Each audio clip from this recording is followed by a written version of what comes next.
there's a really cool study. I cannot remember who did this, but he was taking pictures of orbs and then he was zooming into them and like mirror imaging them sometimes, and he actually found that there were like animal shapes in them and like faces in them, and you could actually like he did something to these orbs.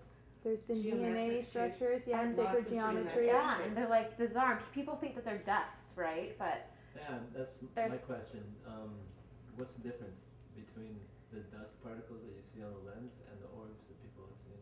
I have pictures where there's 2 orbs in the corner of the picture, and I put my hand out, and then next thing you know, they're in my hand. How do you control and wheel dust to be from there to there?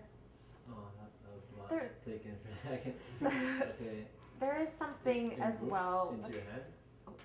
It was like I went to this place called Avalon in Sedona, and I was just calling the orbs to come play with me, and I brought this childish kind of an energy, and so you saw them moving like they were filming the trees, and they came from all over, and then suddenly they're in I kept willing them to come in my hands because I wanted to juggle them and kiss them, and there was one point, it looked like I swallowed Tinkerbell or something. It was all big blue light right in my mouth. Yeah. So you could there's photographic evidence of things that you saw. Yeah, oh definitely. That's awesome. What's the visual And difference? fairies too, actually. A fairy showed up in the picture too. It looked like a little orb. When we zoomed in, it was definitely a fairy. And this wasn't Photoshop. My friend, she just took the picture. She threw it on her computer right away. We were looking at them. We're like, what's that little dot? We zoomed in. It's a fairy. Is this on the internet? Yeah, it's on my Facebook. Yeah. What's a fairy look like? They just look like Tinkerbells, actually.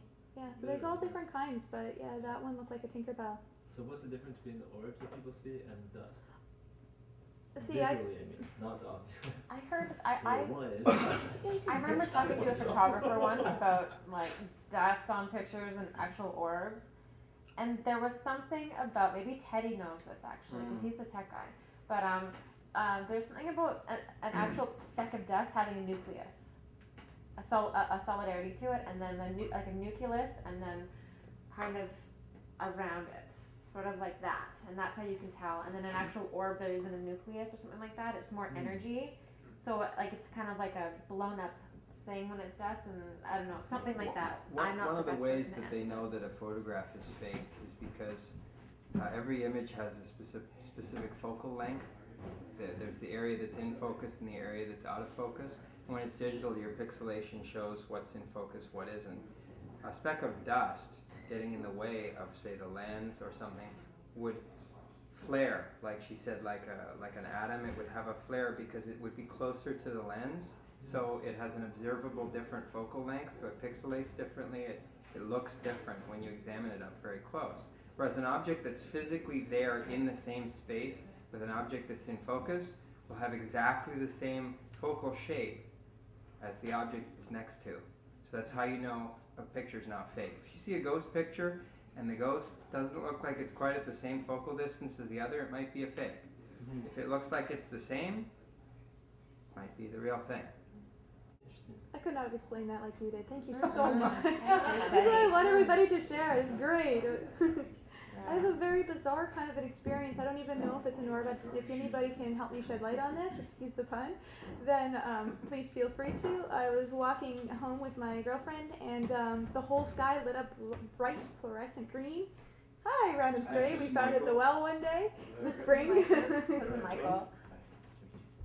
And so, There's a seat here if you want. Oh, perfect. There's one right in here for you. Mind the cables. It's fine.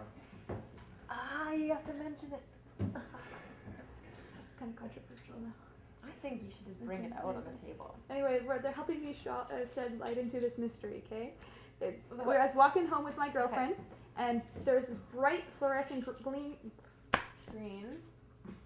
I always want to say too many things at once, and then it just gets all jumbled. It's great for when you're in front of hundreds of people. I think it's endearing. Yeah, okay, so no. Bright green, fluorescent green light. And it lasted for about 3 seconds, and then it went away for about 3 minutes, and then it lit up the whole sky again. And we get to my house, we get to my room, I make her bed on the floor, I set up my bed, and no, I was sleeping on the floor, she had the bed.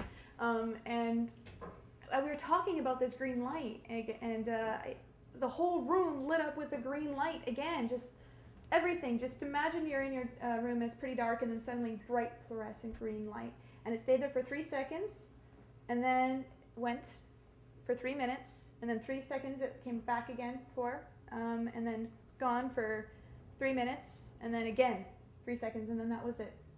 What was that? Multi-dimensional entity. It's just a suggestion, a theory. With the sun shedding, what do they call it? What's happening with the sun? It's Solar flares? Flares. solar flares. Flaring. The northern lights are becoming more and more prominent. Mm-hmm. I don't know. I don't know what you saw, but it's just a suggestion. The suggestion is that were you in Canada or were you more south? No, I was in Vancouver. Yeah. I mean, in theory, it could have been the northern lights. In my room, my whole room lit up bright green, and it There's a only solar did flare that, ceiling. and it only did that when I was talking about, hey, were those lights really cool? What if it followed us home, and then suddenly your whole room, right? And your girlfriend saw it too, so But we'll never know. yeah. Well, you know. Yeah. We'll never I know. just thought I'll share that since we're on the topic of orbs. But then also about the parallels between fairies and aliens. I just find it really interesting how if you have interaction with fairies or aliens, you have missing time. And 2 minutes to them could be 200 years. And also they tend to both abduct children. And just there are so if you, But like hyenas. do that too. there's Or tons dingoes. if you look at I know, stories of nature spirits, there's tons of things they share about them taking children. Rumpelstiltskin, the firstborn child, there's all this bizarre just look up fairy folklore. Western I really Europe, think that like- everything we think is myth is actually fact, and the only reason they just have us, they don't twist it because they don't see the necessity, because people don't believe in it anymore. But our actual history is absolute lies. His story, kind of thing, right? It's written by the victor, so it's incredibly biased as well. So it's just the similarities. If you just look at what happens when people have experience with ETs and what kind of experiences people had with nature spirits are so similar.